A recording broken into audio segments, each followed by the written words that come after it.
Got Yep. it. Great. Recording. All Great. Okay, so welcome and thank you. This is our new family orientation, which we usually do like 2 days before school starts. But we thought that you might have a lot of questions and you might want to know how to prepare your children for entry into our schools. So a lot of you are very old hands at Catholic school system and have actually graduated from Catholic schools or had your own children at school. And so it's not unfamiliar for you. But for others, you're just coming to our school for the first time and your children will have to adapt to a new system. So we'd like to go ahead and get you as much information as you can, because for children as well as for adults, it's just nice to know what you're walking into. So that's our goal for tonight, is just to give you an idea. This will be recorded and you will be able to, I'll send you the link so that you can access it later. So don't worry too much about taking notes. So I am the principal, I'm Barbara Dalmat, and I have been in my home since March. I believe safer at home is real, and as a community leader, I think that it's my responsibility to do that. So I very rarely venture out, and you can tell by my looks that is true. I'm finally going to get my update hairdo tomorrow, but we take it very, very seriously here at St. Bernadette's. We have decided that our best interest is your best interest. And so for the community's sake, we've really tried to do everything we can to keep people safe in the community. So I'm going to tell you a little bit about myself, but first I want to introduce you to someone very special, and that's our pastor. Father Don Rooney has been here at St. Bernadette's for almost 5 years now, and maybe a little over 5. And he has just made a remarkable change in our community and in our school. And we feel the support so incredibly. The teachers and the staff, I mean, everybody just feels as though that the parish embraces the school and that we are an important mission of the parish. In fact, when we rewrote our mission statement for the school, we reworded it to say the community of St. Bernadette Catholic School and parish works together to form hearts and minds in Christ. By fostering a love for lifelong learning, we develop the whole child through faith formation, service to others, and academic excellence to be leaders in our ever-changing world. And so I would love for you all to meet him in person, but for now, Father, please, you're going to have to come up on our screen here. Hi, everybody. Am I there now? Yes. So this is weird, but this is the kind of life we're learning to live for a while. And I just you can't keep track of 4 screens of faces. So I just have to, if you're ever up here for Mass or if you're ever around, we can just stop me and introduce yourselves, and then we can get to know each other better. But I want to tell you how proud I am of our school. I've had really good luck, actually, in all the parishes where I've served as pastor. I was active in our school when I was at St. Leo's in Fairfax. And then almost 20 years ago, I was transferred to St. Mary in Fredericksburg, where I was pastor for 15 years. And we had Holy Cross Academy, which was a wonderful, wonderful school.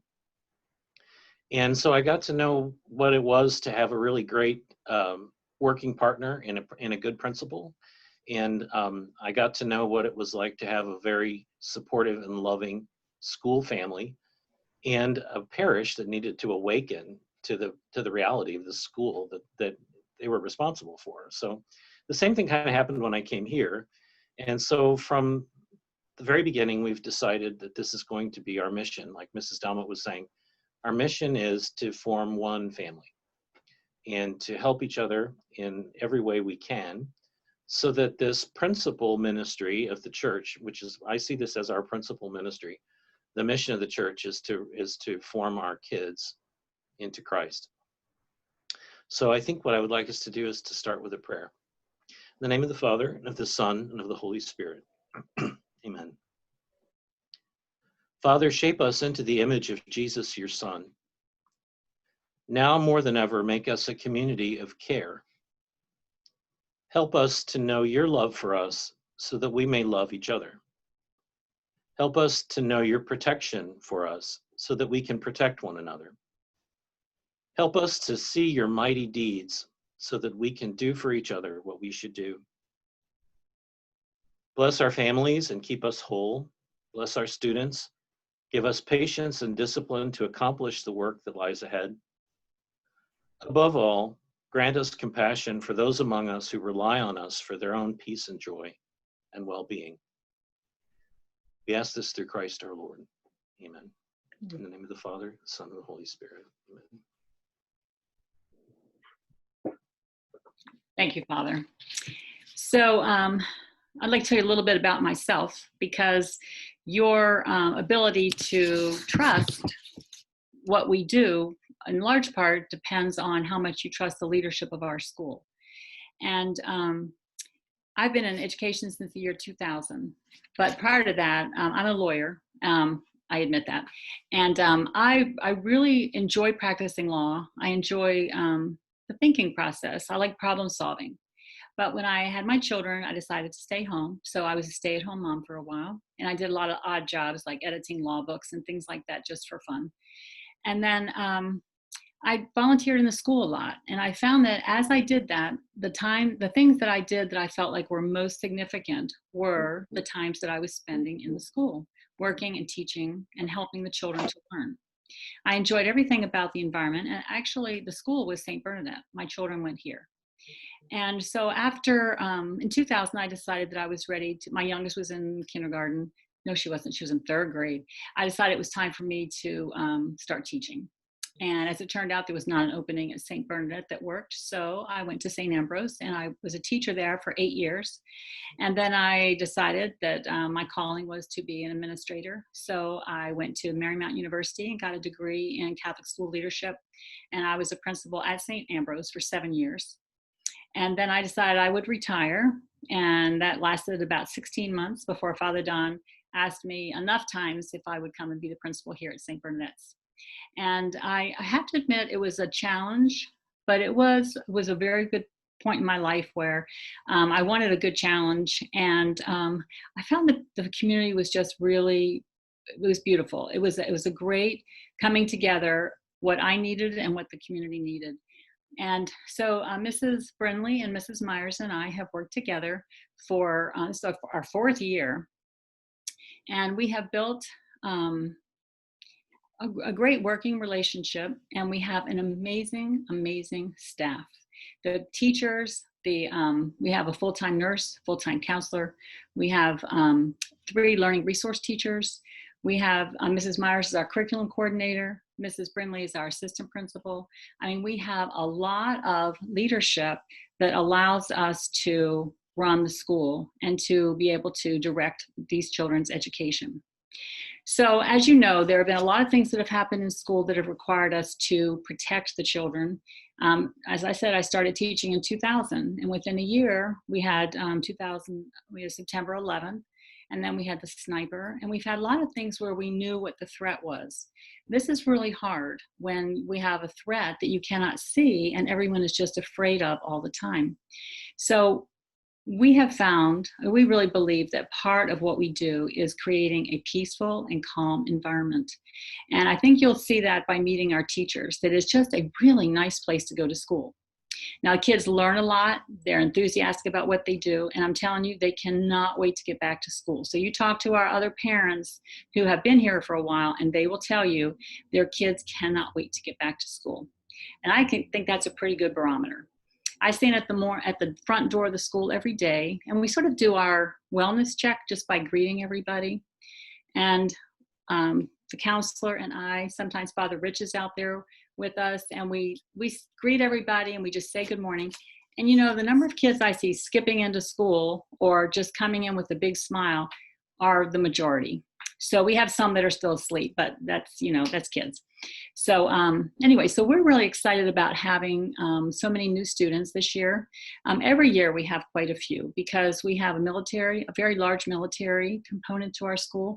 And so the kids are very used to people coming and going. And so I know that they're going to be welcomed by our other students and by our teachers. So if your children are worried about being the only new student, tell them that is not a problem. There are going to be plenty of new students. We have the largest enrollment that we've had in quite a while. And it's really interesting that we're ready. I mean, we are primed and ready to go. So we sort of have been preparing for this for quite a while. So some of the things that we have learned about from the spring, we called it eSchool. I know a lot of people just call it remote learning or distance learning, but we called it eSchool because we wanted to give it an official title.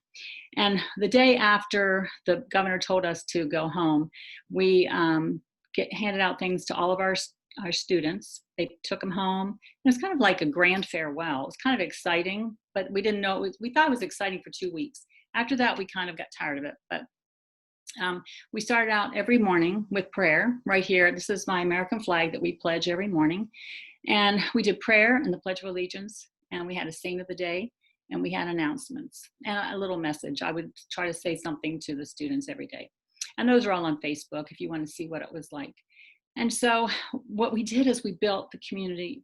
We'd already built the community. We kept the community together. And that was probably the most important thing, because children need something that stays the same when they don't know what to expect.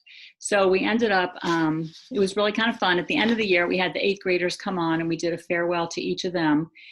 So we had a couple of them every day. It was really sweet. And the teachers came on and did videos and told about their favorite saints and things like that. So we did a lot to try to build. So what we learned was that there's a social and an emotional component to eSchool. And so this year, we decided that we were going to let people do what was most comfortable for them. So that's why each of you had a choice between 5 days remote learning, 5 days in school, or 2 days in school, or 3 days in school. But everybody's going to be taught by the same teacher, by their teacher, obviously not the same teacher. And so everybody will get the teacher's instruction, but they will get minimal exposure. Okay, they'll only have 17 to 18 students in their classroom, and they will stay with those same students. So it's going to be different than it would normally be, but it's also going to be very enriching. And I think that the children need to see their friends. They need to see their friends, they need to talk to their teacher, and the teachers are going to be working really hard to keep their children who are learning remotely as part of the class. So they will have opportunities to interact with their friends who are in person in the classroom. We did a weekly fellowship where we had special messages or programs, and we would do different things with the kids so that they would have some variety. It's really hard to keep kids busy in front of a computer all day, so they needed to have some reason, something fun and exciting. So one of our favorites was our superhero day, and that was just a lot of fun. A lot of the teachers dressed up in costumes, and it was just really a lot of fun. So we learned a lot from all of that. So what we do, what makes us a Catholic school, first and foremost, is we're mission oriented. We are teaching because we believe that that's a worthy thing to do, and that we are forming hearts and minds in Christ. And that's who we are. Now, there's a broad scale. A lot of schools teach religion so much that they forget about math and English and all the other subjects. We treat them all. We have curriculum minutes in the diocese, and we have a certain amount that we teach of each thing each day. So Mrs. Myers is going to talk to you about the curriculum, but it's all going to be measured. So we don't do one to the exclusion of the other. We're teaching, teaching, teaching. So Catholic schools are very big on math and math facts. So a lot of people use calculators in schools. We use them as a tool, but they are not your first tool. Your first tool is your brain. Okay, so we teach that pretty regularly. So one thing you can do to help your kids is have them start learning their math facts. It's important. The second thing is grammar. We do believe that sentence structure and the use of words are really important. They're important learning how to speak well. They're important learning how to write well. And they're all a part of success in life. So we do teach grammar. If your child has not had a background in grammar and they are just coming into us at 4th, 5th, 6th grade, 7th grade, 8th grade, we are going to do what we can to catch them up. Okay, so we're not going to say, oh my, you get an F because you've never learned how to do, parse a sentence. It's just not going to happen. We're going to work with you and try to make it so that you can be successful as well. It's really important things to learn. We also believe in the use of textbooks. which I know county schools do not do. So we will be issuing textbooks, which your child takes care of, and will be returning to us in excellent condition, I'm sure. We also believe in homework. Now, this is going to be a little different this year, because one thing we did learn from eSchool was that it is exhausting, and the children are wiped out by 3 o'clock. So we are going to compact their education into the school day. We're trying really hard to not make this a parent-driven year. It's going to be a school-driven year. And we are going to work with the kids in school during the day. And Mrs. Myers is going to talk to you about that too, how we're going to give them time to do their homework at school so that it's supervised by the teacher. It's going to be, it's a new thing that we're trying. But we do believe that students have to have a good work ethic. And so we're trying to do self-motivation, not us motivating them all the time. So we're going to work on that. Also, we believe in cursive writing. So if they don't already know how to write in cursive and read cursive writing, now's a great time to get started on that. This particular school year, we are focusing on writing, and we're going to get a new writing program for grades 4 through 8 that help us to help your child write better. You know, I've often said the people who, of course, okay, I have to tell you the truth. I taught social studies, religion, and literature. So I'm more on the ELA, language arts end.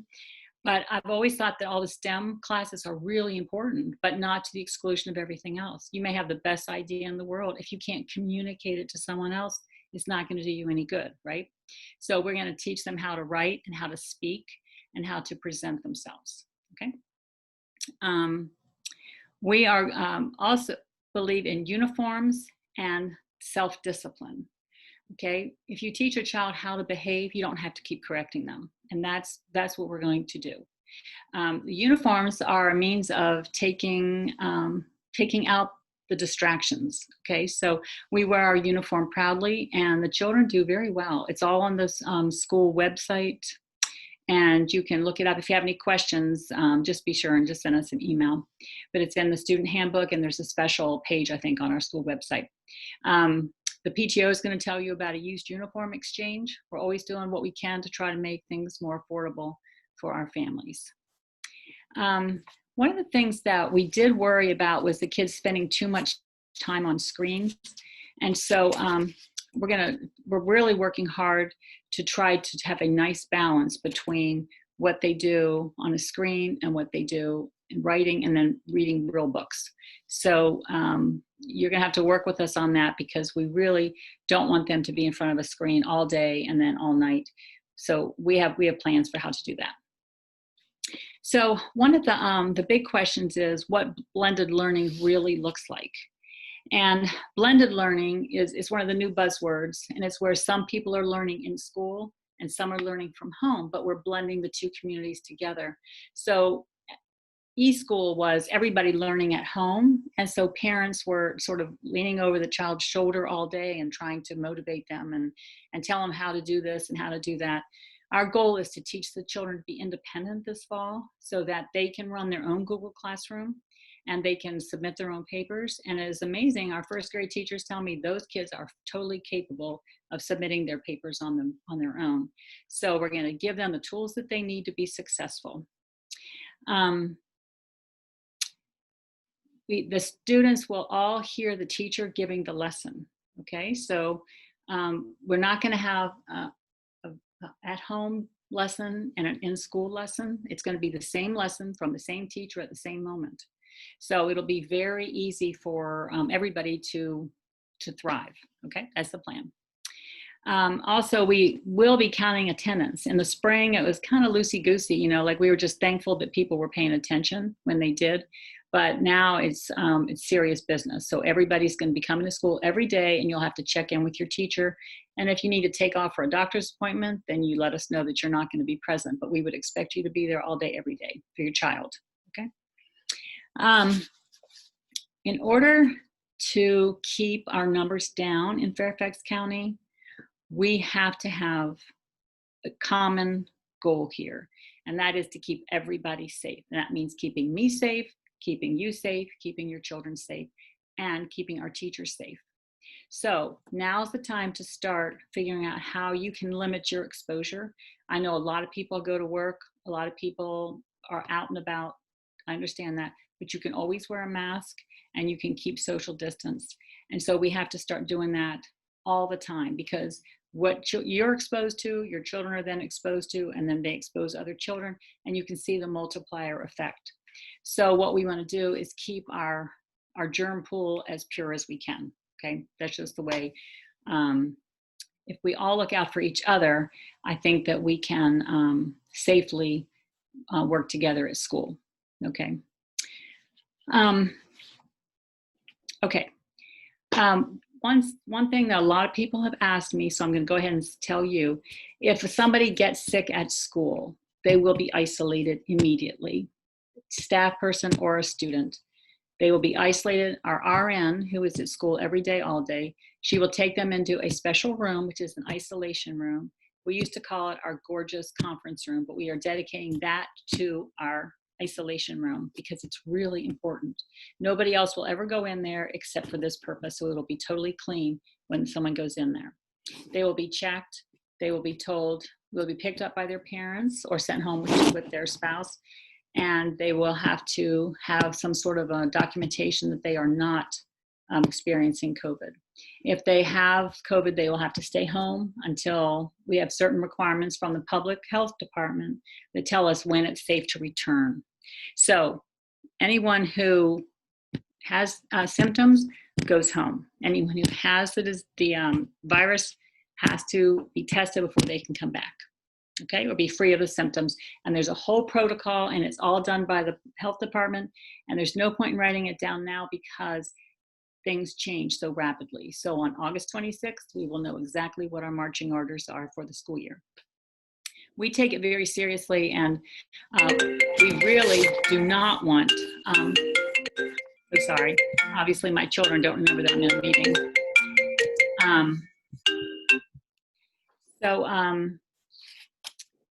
Man, you can lose your concentration just that fast.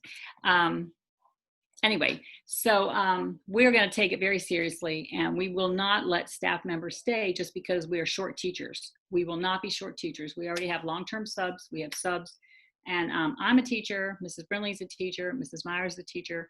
We are very deep on teachers, so we will always have somebody to teach the children. Okay, so don't you worry about that. So Mrs. Myers, I keep talking about Mrs. Myers. She is going to now tell you a little bit about herself, and then about what this is really going to look like for your children. Mrs. Myers. Thank you, Mrs. Dowmett. My name is Christy Myers. I'm the curriculum coordinator here at St. Bernadette. This will be the start of my 19th year in education. I have a bachelor's from Indiana University in elementary education, a master's in curriculum and instruction. I'm currently pursuing my PhD in K-12 leadership, and so I just working on that still, busy, busy, busy. Just on a side note, my daughter just recently graduated from St. Bernadette, and my son will be attending this fall. And so we're just very excited to be a part of this community. But enough about me, a little bit more about what we're looking at for the year. So I know a big question that comes up is, what does a day look like? So if your student is in person, whether it's 5 days a week, 3 or 2, the school day will start at 8:05. And they will be they'll be in one small cohort, which they will always be in one room. They will stay with that teacher. Specials teachers will come to them with the exception of PE. And from 8 to about 8:30 every day, it'll be just the in-person teacher with the in-person students. And then we will start and have our morning announcements like Mrs. Dowmett mentioned at 8:30, where all of our remote students will join us. And then the day will continue until lunchtime. There'll be frequent breaks that the teacher will lead the students in to, hey, why don't you turn off the camera for a second and you can work quietly there. But if you have a question, just pop back in and ask. Lots of things for them to have a brain break, because we don't want them to sit and stare at a screen all day if they're remote learning. And so there'll be a lot of time to have dialogue and to ask questions just in a remote environment. Then everybody's going to take a break at lunch and recess. Every day, everybody, K to 8 gets lunch and recess. Then they'll log back on and continue on until about 2:30. And at that time, in-person kiddos will have the last 30 minutes of the day approximately to work with, just work on finishing up stuff for the day. So if they had a writing assignment they were working on, they can continue working on that independently. But at that time, the remote students will get the teacher's time, and the teacher will be designated at that time to work with the remote kids. So if they have questions, this is the great time to ask. They'll have that. So everybody gets some nice teacher FaceTime throughout the day, which is a big deal. So that's in our blended environment. And then if we have to go to a full e-school environment, like Mrs. Dowmett mentioned, that would basically be the school day, about 8:30 to 2:30, with plenty of breaks built in, all synchronous learning. So everything's happening live. No pre-recorded, putting it up there, ask questions later. Everything's interactive and live. If you're not familiar, you will get very familiar. Our platform that we use for K-8 is Google Classroom. We have several teachers that are now Google certified educators, which is really awesome. I know there's a couple that are still looking and working on it, which is amazing.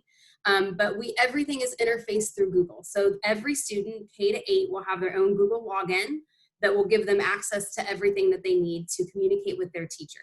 Parents do have an option to see what the parent or the teacher and the student can dialogue about, but they will not be able to see other students. And where teachers communicate grades, I'll get to in just a second. But we'll get you a crash course on Google Classroom if you're unfamiliar with it. The kids learn really quickly, but all the teachers will teach them how to log on at the beginning of the year and get their username and how to post assignments, and they'll work them through that. Which brings me to technology. All students, grades 3 through 8, are one-to-one Chromebooks. Something new this year is middle school students will have their own Chromebook that they will take back and forth every single day. It will no longer be housed at the school. Grades 3 through 5 will have it housed at the school, and then the event that we need to go to an e-school environment, they will be allowed to take them home. We have iPads for kindergarten and Chromebooks for 1st and 2nd grade, so they can get used to using those as well. In the event that they need a device, we have something that they could borrow if need be. Make sure that you have plenty of bandwidth at home and that your Wi-Fi is really reliable. It is necessary because we will be live streaming from the classrooms, and so you do want to make sure that your kiddos are able to follow along in real time. So if you haven't tested having multiple devices on at the same time, you might want to do that and find a good place where the kiddos can sit and work, because you have your space. Have them set up their cardinal corner, which we can talk about later. Chromebooks, we've already talked about that. Assessments. So the diocese does require that all students in grades 3 through 7 take the Scantron online assessment. It's a growth model assessment based on our curriculum standards. If you're new to Catholic schools in the diocese, we do not follow the Virginia Standards of Learning, so we do not give SOLs here. Our teachers teach what the curriculum is and not to a test. So we like to give that test 3 times a year, which will be given whether they are at home or in person. It is a shortened version of the test. It's still a valid, reliable, norm-based test. But we will be able to facilitate that as well online. And then that way the kiddos, the teachers use that information to make sure that we're checking for understanding, and we can kind of see where they are. If we need to work a little bit harder on an extra topic, or if we can skip ahead and they've got it and we're going to keep going. We can really tailor our instruction to their needs, which is really wonderful. Primary team uses PALS for benchmarks assessments and reading, and various teacher observations and assessments throughout the year for all grade levels. I did say that we do follow the Diocese of Arlington curriculum. It's available on the Diocese of Arlington website. If you need help or are curious about a specific subject or grade, please just email me and I'm happy to point you in the right direction to get you the curriculum that you may need. Something big and different is cursive handwriting, which Mrs. Dowmett talked about. That is instructed in 3rd grade. So if your child is going into a grade other than 3rd, higher than 3rd, and they've not had any exposure to cursive handwriting, you may want to email me and I can get you a manuscript for them to even at least practice writing their name, because they will be expected to read and write in cursive.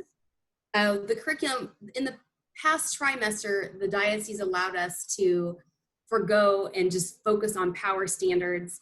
But it will be different this fall. We are expected to continue with the curriculum and grading and assessing as normal. So we realize there's a gap from this last trimester. We're not going to try to shove it all in at once. We're going to integrate it throughout the year and address those gaps and continue going through. So grades will be assessed on a regular basis, which brings me to PowerSchool. If you haven't got your login for PowerSchool, please reach out to Mrs. Stockton. She will help you navigate that. But the teachers do upgrade the grades, which is a communication tool between you and the teacher, is PowerSchool. And they do update that on a weekly basis. So do check in with that. If you aren't sure of something, that's where to find it. Google Classroom does have grading capacity, but those are not authentic for you. You need to rely on the PowerSchool for that. If you have any questions, just put them in the chat and I will do my best to answer. Oh, yes, Mrs. Brumley. Ms. Myers, there were a couple questions about technology, and I figure as long as you're talking, do the preschoolers need to get a Chromebook was one. Nope. Nope. A Chromebook is not really developmentally appropriate for a pre-K or a kindergarten. If you have a tablet, not a phone. Anybody can work on something, it just can't be a phone.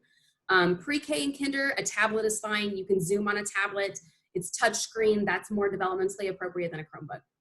Okay, and then the second technology question was, how different is a Chromebook from a standard Windows computer?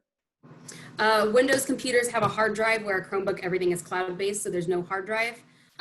If you have a laptop or a desktop at home, that should be perfectly fine. Everything we do for the students will be stored in the cloud on our server, so you don't need to download software or anything like that. Okay, and then last question for you, Ms. Myers. Does kindergarten need PowerSchool? I believe everybody does. Everybody, pre-K to 8. If I can say something about that too, PowerSchool is where you give us all your personal information so that we can get in touch with you if we need to. And we have an emergency system called School Messenger.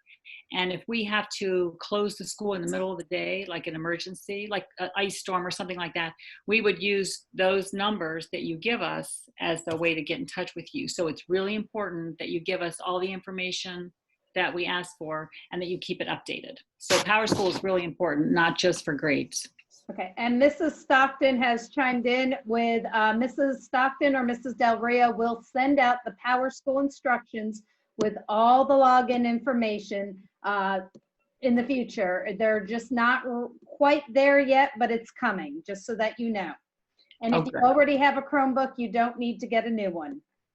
But I do want to chime in that you may not, the Chromebooks in the building are only school issued devices. You are not allowed to bring your own device into the building. So if you have your own device at home that works, that's wonderful, that's perfect, but you do not get to bring a device into the building.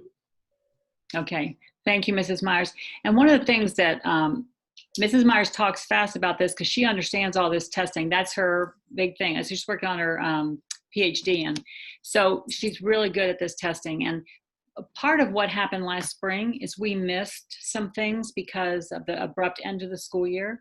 And even though we did a really good job with eSchool, there's still things that we really need to shore up. So that means that some of last year's curriculum is being shifted to the fall. So when that happens, we can't possibly do everything equally well. So we're seeing this as like an 18-month to 2-year kind of cycle, and we're going to go through and we're eventually going to catch everybody up. So it's really kind of complicated, but the teachers are identifying the things that are most important that they have to do when the kids are in school and try to get those done in the fall. So the early month of September, which we used to always say was just review, is going to be, we're going to start with real learning right from the very beginning. One of the first things your child will learn is how to do that Chromebook or their tablet, so that when they do come home to learn with you, if we have to go to an at-home order, then they will be ready to run their own little Cardinal Corner for you. Okay, so thank you. Mrs. Brindley, I know you have a lot to share with us, so if you could please do your magic. Okay, and if you don't mind, we had about 8 questions about uniforms that I can go ahead and answer as part of my thing, so I'm just going to add that to mine. So, hi everyone, I'm so excited that you're all part of our St. Bernadette community. Just a little bit about me. I have been here for 3 years. I've been in education going on over 30 now. I have a degree in elementary education and then a master's degree in school leadership. And I've come from I've taught at a couple of schools here in the diocese, and I'm just really glad to be part of St. Bernadette's. While Ms. Myers was talking, I was monitoring the questions, and we had about 8 questions about uniforms. So let me just go ahead and answer some of those. Yes, your student is required to wear the uniform from Flint and O'Hara. Okay, all the uniforms come from there. That our children are going to, our students are going to wear their uniforms, whether they're in-person learning or distance learning. We want to keep that continuity and that distraction to a minimum. There is going to be a uniform exchange in a few weeks. We'll set something up. Mrs. Coyne, one of our PTO people, is going to arrange that. And as far as the number of uniforms, you should have a couple uniforms. You know, it all depends on how quickly you do laundry. But the children, depending on their grade, some will have PE once a week, some have twice a week, and then they'll need the regular dress uniform, you know, at least a couple, so that you can always have, you know, one in the washing, you know, getting clean. Some other things that I'd like to share with you tonight as the assistant principal. I do handle all of the discipline issues that, you know, occur with Mrs. Dalmett. And while we don't have very many, kids are kids, and sometimes they make mistakes, and our job is to help our students learn. We're not here to punish and, you know, just, we're here to, children are learning, and they need to learn the correct way to behave. They are expected to behave to their age appropriateness and to listen to the adults. I will assure everyone here that if I speak with a child in my office, anyone who comes to my office to see me, you will get either an email or a phone call. You won't have to hear it from your child, oh yeah, I had to go see the assistant principal. You will always hear it from me first, either through email or phone call. I did want to touch on COVID-19 as far as discipline. We do expect masks or face coverings to be worn unless they're in their bubble in their classroom and their teachers tell them that they can take them off. But when they're moving throughout the building, they are expected to be worn, and there is age appropriateness with this. But I do want to tell you that any student who willfully is trying to scare other children about COVID, doing things like, oh, I spit on you, now you have COVID, or I have COVID and I breathed on you. We do take that very seriously, and we don't know if they have, you know, the virus or not. So we are going to assume that they are sick. So you will be getting a phone call. So we have to assume that if the child says they are sick, that they are sick and they will need to go home. So this is something that is we do take this very, very seriously. Students will not have to wear masks while they're out at recess. And I'm going to talk a little bit about recess here in a second. As far as student safety and teacher safety, like I said, we'll be wearing masks and we'll be maintaining our 6-foot social distance. Our classrooms will be cleaned multiple times during the day. They'll be able to be wiped down, but they will be fogged every night with a disinfectant so that every day when the students come in, we're not sharing the space this year with outside groups. So once the classroom is cleaned, it'll be locked, and when they come in, it'll be completely sanitary and disinfected. We've also hired, thank you, Father, a second day porter whose sole job this year is going to be to circle through the building, wiping down doorknobs and light switches and all high touch areas. They'll be cleaning the bathrooms that's their sole job, is to keep our school clean and sanitary and safe. Mrs. Dalmett spoke to you that if someone does get sick, we do have these extra cleaning people, and we do have the disinfectant fogging that can disinfect a classroom and have it completely dry and be safe within 3 minutes. So if somebody is sick in the classroom, please rest assured your child is not going to have to sit there for another 6 hours until somebody cleans it. Immediately the entire class will be removed.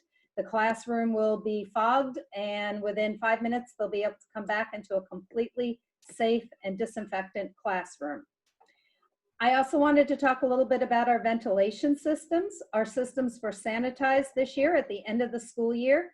We have rooftop exhaust fans. They have all been serviced. Our filters are all replaced quarterly, and they all will be serviced again right before school opens. We do have outside air that is introduced into the system so that there will be a continual supply. We have, obviously we have windows. We can also supplement that with, opening windows to allow for outside air to be used. Our water was just tested and we got the results. So our water is safe to drink. Everything is great as far as that. So we've really been making sure our classrooms and our entire school building is safe for all of our children. Now, on the note of security, we will maintain our school security. We had developed a wonderful security plan, a confidential safety plan for all of our students that includes all of our safety drills, such as fire drills, interior intruders, exterior intruders, earthquakes, all of those bad weather drills, that kind of thing. So we do have a confidential safety plan that the teachers all know, and we feel very comfortable that our students are safe in any situation, including COVID-19. We will not allow, I'm sorry to say, we're not allowing visitors into the building for the time being, just to keep everybody safe as far as that from Virtus. Our carpool. Good news about carpool is that there'll be less students. So carpool hopefully will be a little bit faster. However, I do need to say, we are going to be extremely careful, and that, students for morning, it's going to be complete kiss and ride.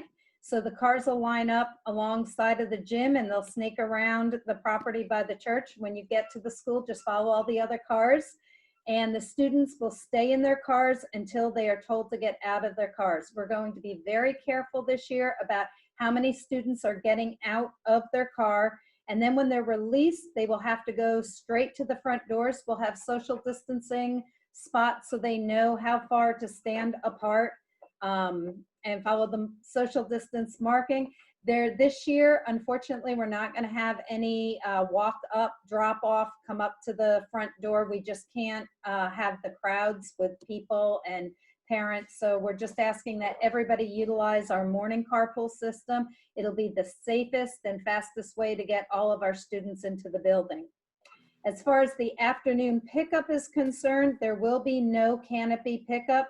No walking up and gathering and congregating in front of the school to pick up the students. So our students will be dismissed in a safe manner. We will have safety or different zones that you can pick your student up in. We are still finalizing the detail, but it might take a little bit longer because we're not going to have huge crowds of students rushing out the door because we are going to keep them safe and spread apart. So, but again, it will all be done, through a socially distanced and safe manner. As far as our lunch and playground procedures, we have 3 lunch periods. The cafeteria will be emptied completely in between each of the 3 lunch periods, and it'll be fogged again with the sanitizing disinfectant that dries immediately. It's great because it can get into every place, and so it will be done in between our different lunch periods. We have a maximum number of students that are in the cafeteria. I was up there last week arranging it. Unfortunately, normally, I'd like to tell you, we have these little pods where the kids all sit in like little groups so that we are encouraging a lot of social interaction. Unfortunately, this year, we're going to have them socially distanced 6 feet apart. They'll all be facing the same direction. Hot lunch will be available and cold lunch will be available, as well as you can bring your own lunch, and milk will be available. Instead of going through a cafeteria lunch line like you normally would, the lunch is going to come to our students. So if your student orders hot lunch or cold lunch or milk, the cafeteria staff will bring the lunch directly to the student. So we are going to continue with the 6 feet bubbles and, have the students just socially distant in the cafeteria as well. On the playground, we're going to have different zones for cohorts, and everybody will stay with their own cohort. There'll be 4 different zones outside. They'll rotate around so that one cohort is not always the cohort on the blacktop. So throughout the week, different cohorts will go to different areas of the playground where they unfortunately will still have to stay 6 feet apart, but they can take off their masks while they're outside. Our playground staff has come up with lots of socially distanced games that they can play, and they'll be able to have things for them to do. If they have any equipment that is used, like let's say jump ropes, it'll either be wiped down immediately or it'll be stored for the determined length of time so that it's safe. Bottom line is kids are not going to be sharing equipment. So anything that they do, they'll do from their socially distanced little bubbles. Extended day.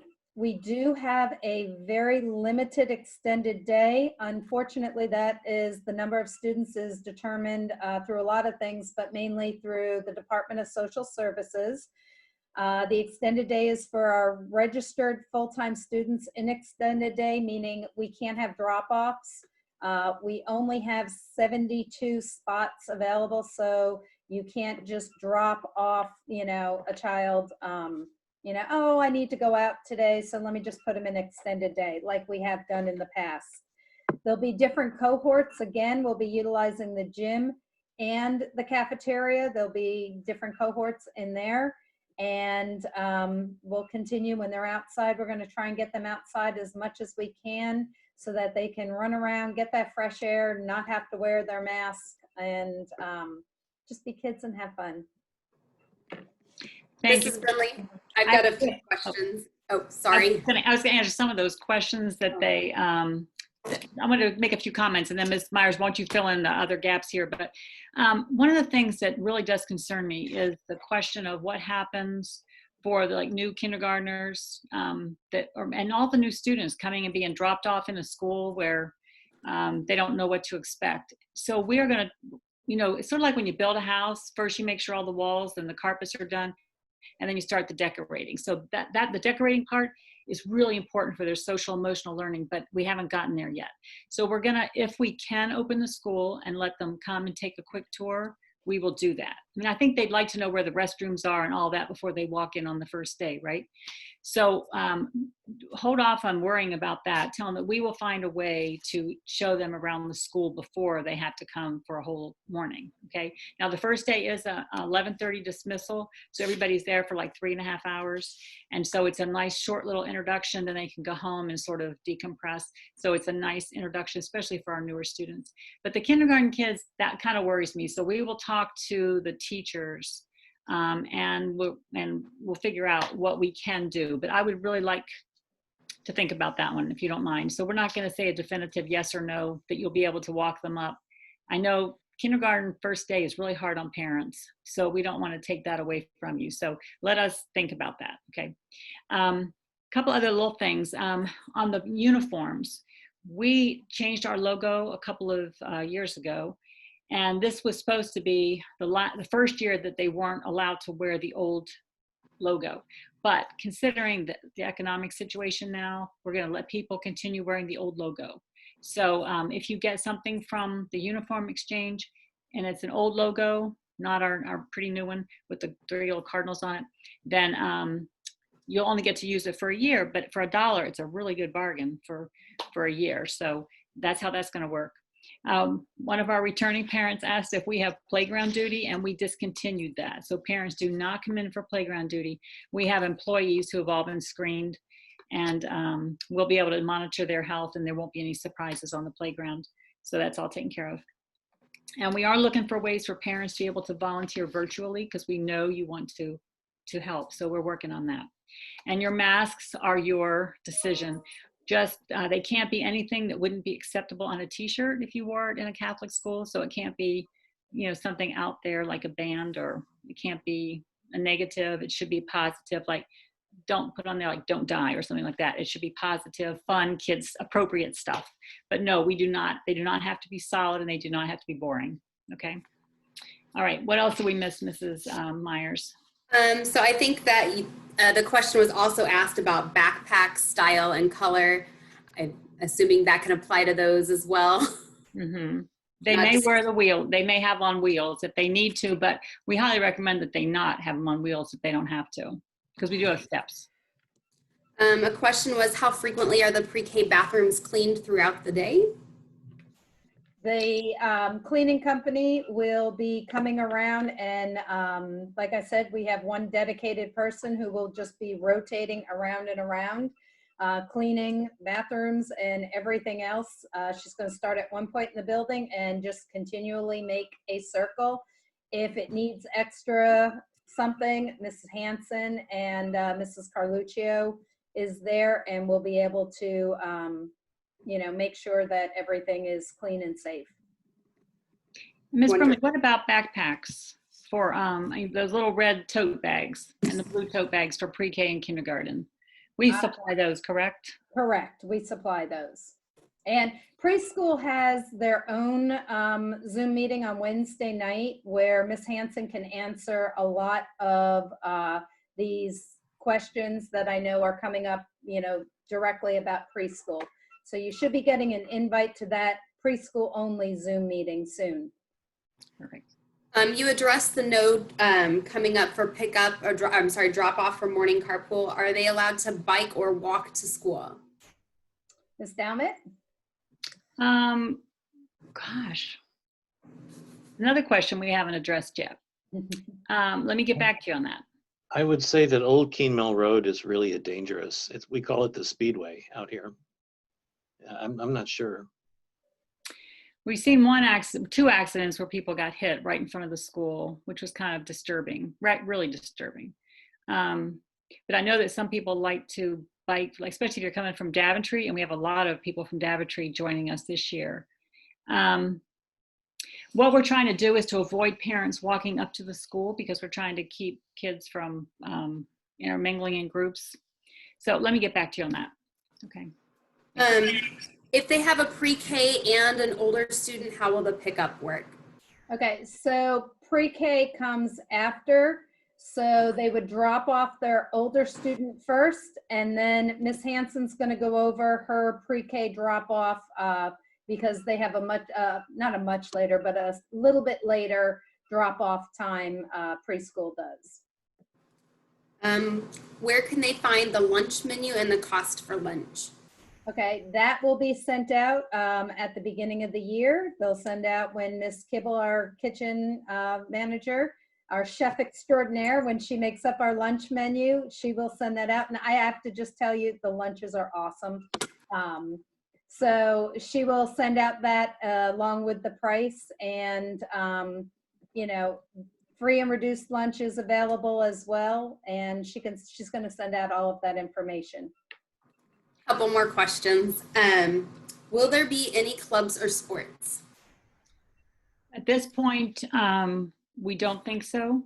We're talking to Mr. Ward about the band program because we really want to continue it. So if we can find a way to make that happen, we're going to do that. Some parents were talking about a virtual club for chess, maybe. So we have a couple of parents that are getting pretty creative about ways to have virtual clubs. So we're really limited in space because the extended day program will take up the gym and the cafeteria, and the classrooms are reserved for just the cohort, so probably not.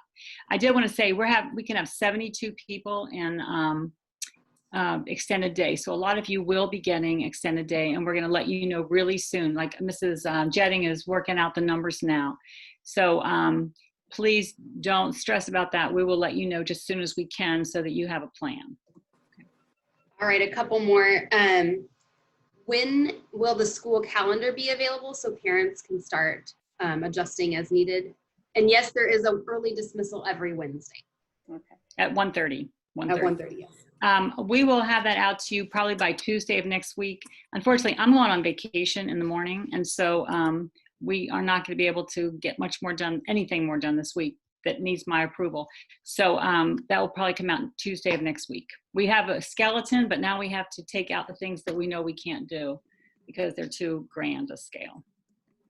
And I just wanted to say for the preschool hours are a little bit different. So if you're trying to pick up for preschool dismisses just a little bit earlier than the rest of the school. It's so that you can manage both of your elementary school student and your preschooler. The carpool is amazingly fast. We get everybody safely out here pretty quickly. So now comes a lovely time of our program. We get to introduce our PTO, some of our PTO board. And I'm very grateful to the PTO for all that they do for our school because they are a big part of what we do. They don't just fundraise, they help build community.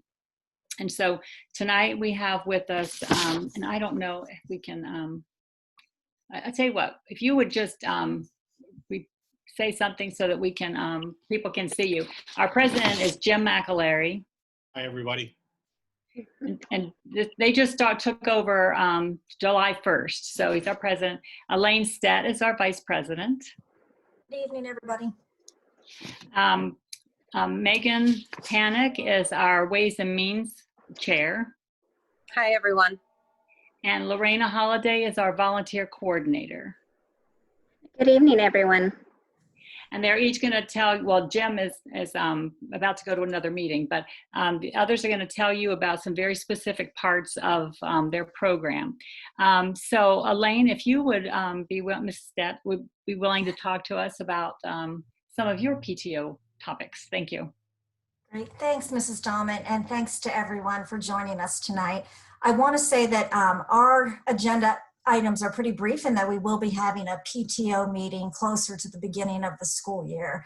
But as Mrs. Dahlman said, the PTO organization at St. Bernadette is strong, and it really is meant to be a combination of parents, teachers, and faculty, as well as with church leadership with Father Don, working very closely to help the children that are part of our community reach their full potential.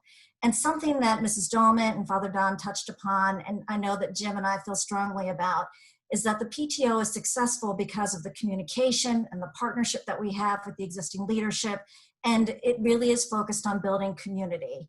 And now more than ever, with us being at home and being at school, strengthening those ties is so important.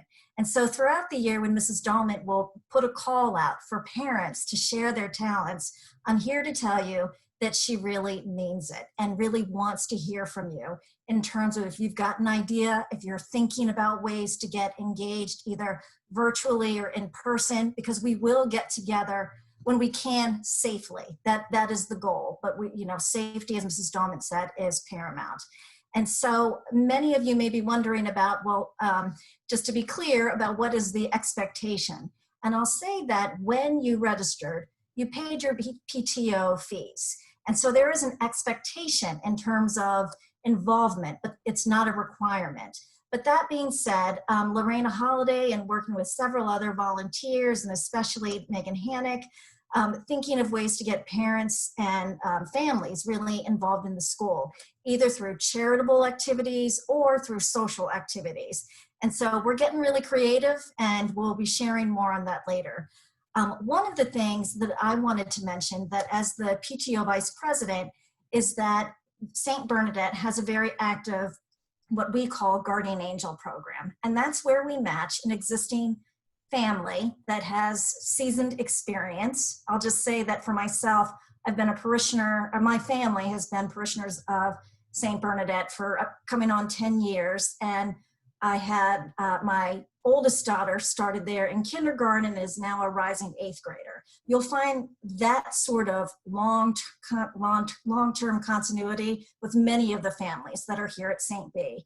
And so, and I'll just say, I always say St. B. So you'll have to get used to us saying that. But Lorena, I want to turn it over to you to talk more about the program, and just say that the Guardian Angel program Someone who has volunteered to be a part of it will be getting in touch with you, and really encourage you to read the PTO Parent Teacher Handbook. Think about questions, reach out to us, and truly, the faculty and staff are there to answer your questions. And no question is too small. You can't ask too many. We're here to help you feel comfortable and for your families to feel successful in engaging with our community. So with that, I'll turn it over to Lorraine. Thank you, Elaine. And I echo Elaine's sentiments.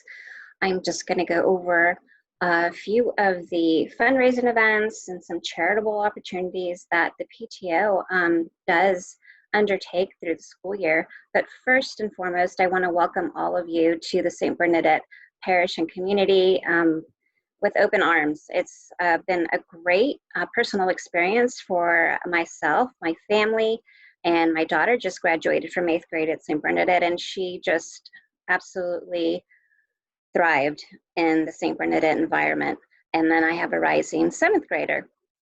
So welcome to St. Bernadette. Getting into our fundraising events as a PTO and any charitable opportunities, the PTO enjoys nothing more than bringing the school and parish community together, as Elaine mentioned. We raise funds for the school and we give back to the community via charitable projects. The following are just a few activities that I'll name off the top of my head that we as a PTO undertake. And we welcome all of you as new families to participate in volunteering when the time does come. And of course, as you know, we are able to move forward during this challenging time. So one opportunity that we do like to provide for our families and community is we enjoy kicking off the school year with an annual movie night.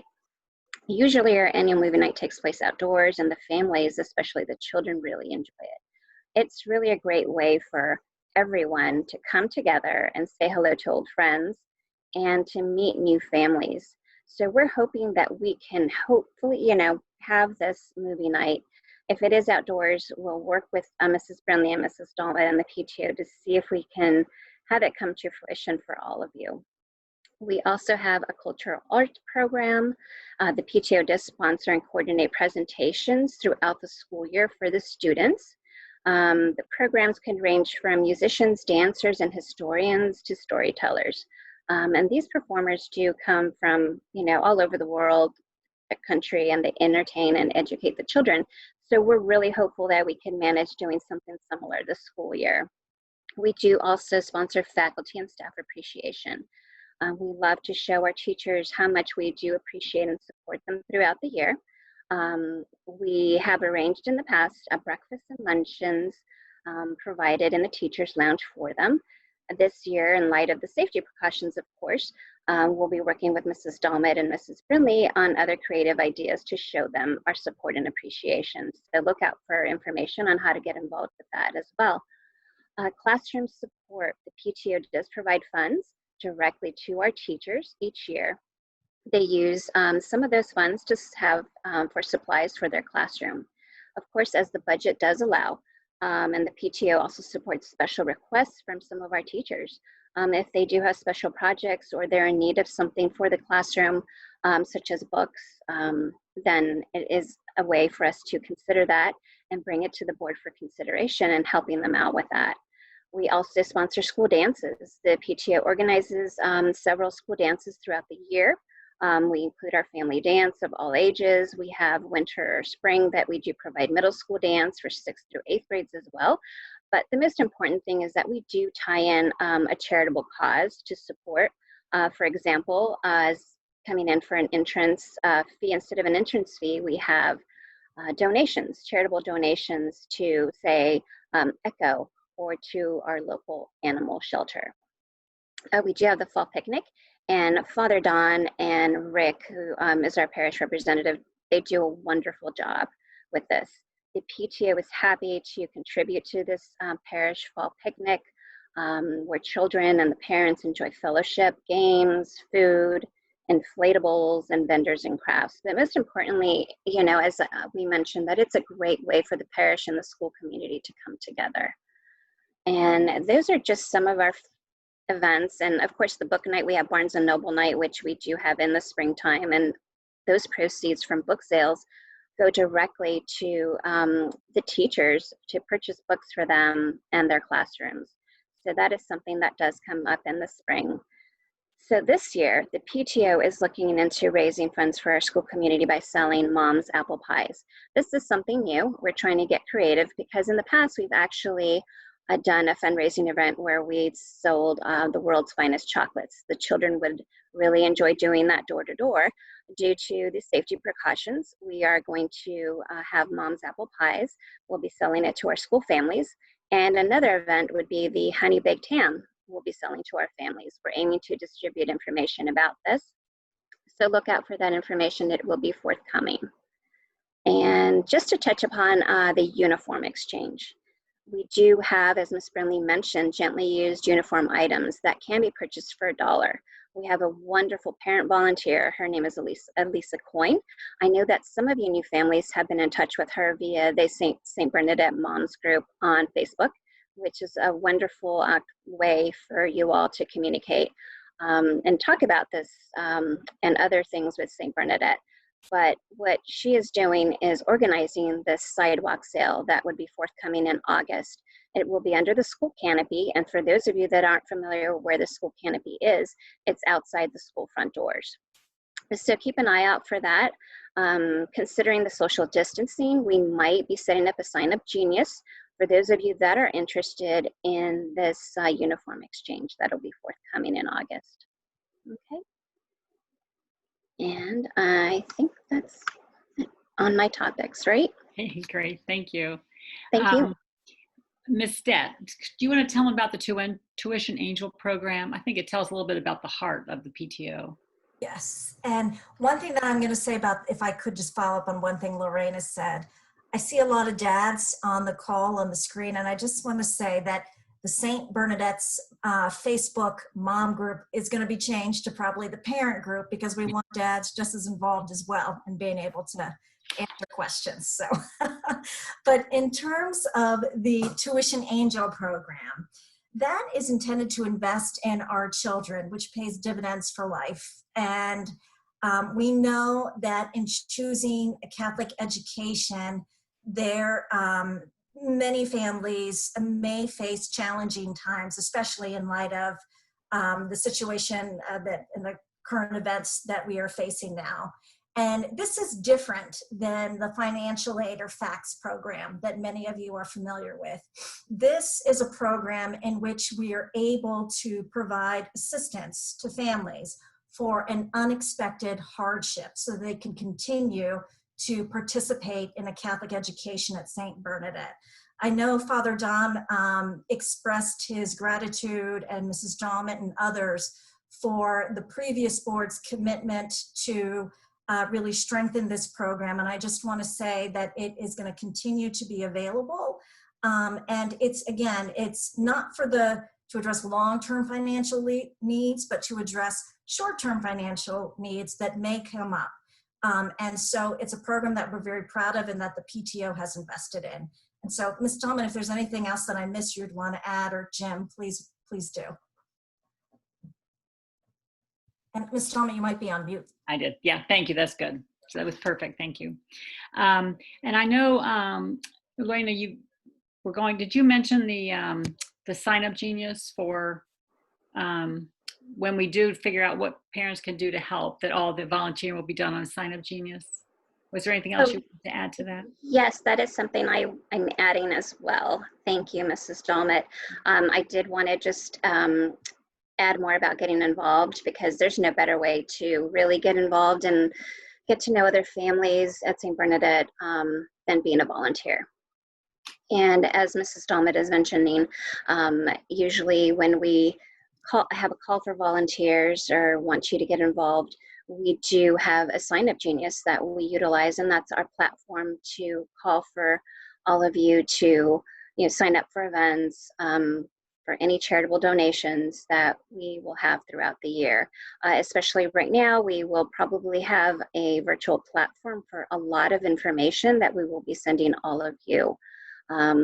As I mentioned, although we are a bit challenged, we're looking to offer virtual opportunities, and we'll be working with Mrs. Dalmet and Mrs. Brinley on more platforms for you and more opportunities in that regard. And let's see, am I forgetting anything? Oh, yes, Virtus. I don't know if Mrs. Brinley touched upon that. Just a little bit, but I know we're short on time, so I don't want to. so what we are going to do is have, it's all online now. The Safe Environment Yes. Program is all online, which is fabulous. So you can go ahead and say something. That's right. So the school and parish are committed, pretty much to providing that safe environment, which Mrs. Brinley and Mrs. Dalmet enforce for all the children. And all the parents who wish to volunteer are asked to comply with the diocese Child Protection and Safety Program. Parents are asked to submit an online application. It's a background check. And as Mrs. Dalmet had mentioned, everything is online. Parents, after they submit their application, are also encouraged to attend a Virtus course online. And that course online is called Protecting God's Children. Currently, the parish is having them weekly, I believe, for an hour. So they are offered online, as we mentioned. And if you do need more information on that, please feel free to contact our St. Bernadette Parish office for more information, and they'll be happy to assist you. Right. Anyone who does not comply with the safe environment requirements of the diocese cannot come into the classroom or into the school at all when the children are there, and you can't even go on field trips with your kids. So it's really important, if you're ever going to volunteer in the school, that you go ahead and sign up for that program. Right. And finally, Mrs. Hannock is our Ways and Means chair, and she runs some pretty important programs. So Mrs. Hannock, thank you for joining us today. Absolutely. So I just want to encourage all the parents to go onto the school website. Under Parent Resources, there is a plethora of information, which includes a link around all the uniform policies, as well as a link to Flynn and O'Hare. So that should address a lot of the different questions that were asked. Under Parent Resources, there is also a link for class supply lists. Go into the class supply list, click on the Amazon link that is associated with your child's upcoming class, and that will tell you everything that your child needs as determined by their teachers for the school year. So I was looking at some of the different chat questions. The clear plastic bag is for art, and that's for art supplies. So that is not the backpack. So the backpack, again, your child can choose any backpack that they need in order to make sure that they can get their supplies to and from school. The clear plastic bag is the art bag. Also wanted to offer to reach out to me through chat, but if you have any questions about those supplies, don't hesitate to let me know. Those families that were asking questions about the kindergarten tote bags, if your child went to preschool, and I saw a couple different chats that said my child already has a tote bag, wonderful. You can use that tote bag again. So there's no need to purchase or look for another tote bag. For those new families that do not have a tote bag, I was working with the kindergarten teachers, and they will be able to provide you with a tote bag for your new kindergartner. What we like to do is make sure that they are either blue or red. It really doesn't matter. Either blue or red, we know that they belong in a special part of the building, and we know exactly where to take them if they have that bag instead of a regular backpack. So for pre-K and kindergartners, we ask that you do not purchase a backpack, but that you use one of the designated St. Bernadette totes. Are there any other chat questions that I might have missed? Those were the ones that I wrote down. I'm seeing another one around earbuds. So earbuds for middle school is something that has been a problem for a while. Make sure that you're using what is comfortable for your child. I would suggest that you don't use the AirPods. Definitely use something that has a wire so that we can tell that your child has the earbuds in. But their little ears are all different sizes. Some want, ones that go over the ears, some want specific earbuds. The teachers did put in the supply list a suggested earbud. That does not mean that that's the brand that you have to purchase. The wonderful thing about the Amazon supply list is that you can purchase all of the supplies with the click of a button, or if you can find something at Walmart or Target, or if you already have an art bag at home from the previous year, you do not have to purchase another one. So it really helps meet you where you're at, and it provides you that flexibility. Any other questions? There's a lot of questions coming in. Amazon Smile. So Amazon Smile is also a program that we have through the school. There is a kickback if you order through Amazon Smile that the school automatically gets. So if you go into Amazon Smile and put in St. Bernadette when you're purchasing those school supplies, the school will automatically receive an amount of money. Any other? Are you going to discuss dining outs, Mrs. Hannick? Yeah, I can That'll be address a the fun dining outs. Okay. So we do a number of dining out community building events. We did everything from Silver Diner last year to Panera to Chipotle. I am working with local restaurants so that we can determine how to continue those community building events, all with safety in mind. So a lot of the benefit was making sure that you could go out to dinner and you could see some of your St. Bernadette family. We realize that that is all going to be dictated by the state as to what is open, how many people are allowed to participate. But our community vendors are very generous. And so we are still going to support a lot of those different events. And those vendors do give kickbacks to the school, up to 20% of all sales that are earned. So we will continue to make sure that we provide to everyone the different events so you can show how you can provide support for the school in your classrooms. Anything else? Our school store, will people be able to buy spiritware? They will. So also, if you go on the church website, we have an online PTO store. So you can go under and purchase spiritware. It's a great thing as far as branding and community building. Mrs. Dowman, I'm going to have to throw over the question about the car magnets because that is not something that I currently have in the school store. We need to replenish them. But Okay. we give them out for free. They are not, we'll give them to our new families for free. They are not sold. Okay. Spiritware is for adults as well as for kids. And we're also going to try to figure out how to potentially support some spiritware days where kids can wear their spiritware online and or in school. It is not part of the uniform. So kids cannot wear, unless determined by Mrs. Dowmett, they cannot be wearing their spiritware in replacement of their uniform. But it's a great way to show up at the different school events, at different community building events, and it's available for adults as well as for students. And Mrs. Hannick, I don't know if you answered this, but it came across, where do they pick up the tote bags for kindergarten or pre-K? The teachers have them, so the first day of school, they will receive them. Great. And I would like to reassure people that our teachers are great communicators. So you are going to be getting an email or a Zoom call or something from your teacher before school starts, so you will know what your child needs to bring on the first day. Because I know that is the biggest thing. I think kids should always have a snack with them, just in case the teacher gives them time to have a snack. And so I was always worried that my kid would be the only one without food. So send a snack with your child every day. But we will be getting in touch with you with more information. This is really early in the summer to be having this meeting, so there are some things we have not yet finished. The parent-student handbook will be out soon, probably within the next couple of weeks. Mrs. Brindley has already edited it, and now I have to go over it one more time, and then we're ready to publish.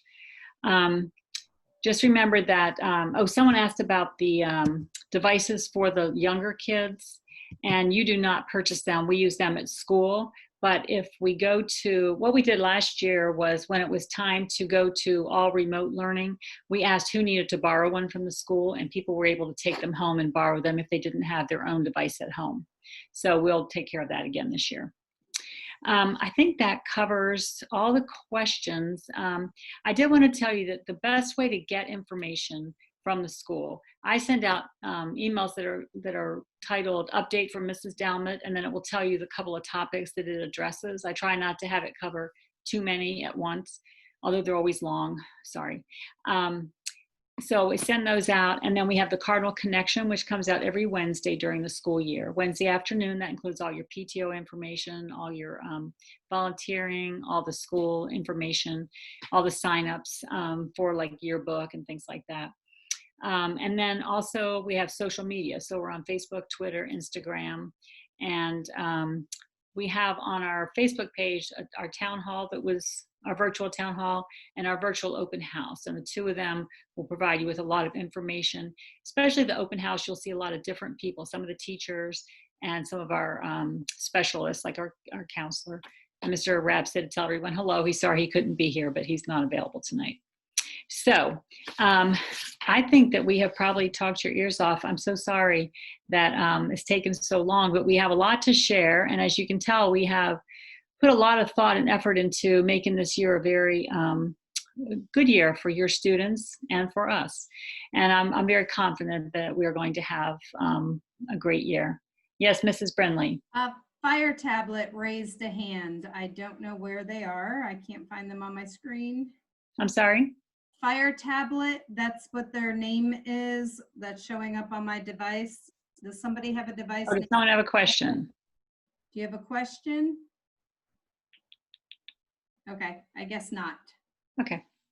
Maybe it was a wave. Say good night. All right. Well, thank you all for coming. And it's just a pleasure to see so many people here and to, I want you to know that we take our job very seriously, and your children are very important to us, and we will take care of them, and we will take care of you. We want to get to know you. And I'm just so sorry that I haven't had a chance to. I see a lot of names that I recognize from looking at your applications. Y'all have some great, there's so many things I wanted to ask different people, and I couldn't ask you in person. So we'll have to catch up when we get closer. And we will try to get some sort of an open house for you all so you can come see our fabulous building. So thank you. Father, would you like to send us off with a blessing, please? Sure. The Lord be with you. And with your spirit. May Almighty God bless you, the Father, the Son, and the Holy Spirit. Amen. Amen. Great being with you all tonight. Thanks for your interest in our school, and I can't wait for you to just really experience it. So take care. All right. Good night. Thanks all. Thank you, PTO. Good night. Thanks.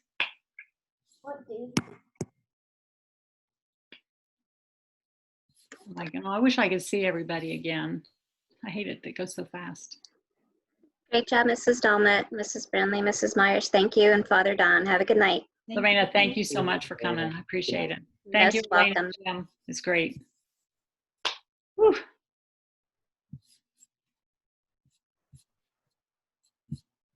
So, Mrs. Brinley, you're still the host, correct? Yes, I guess I'll stop recording. Stop recording.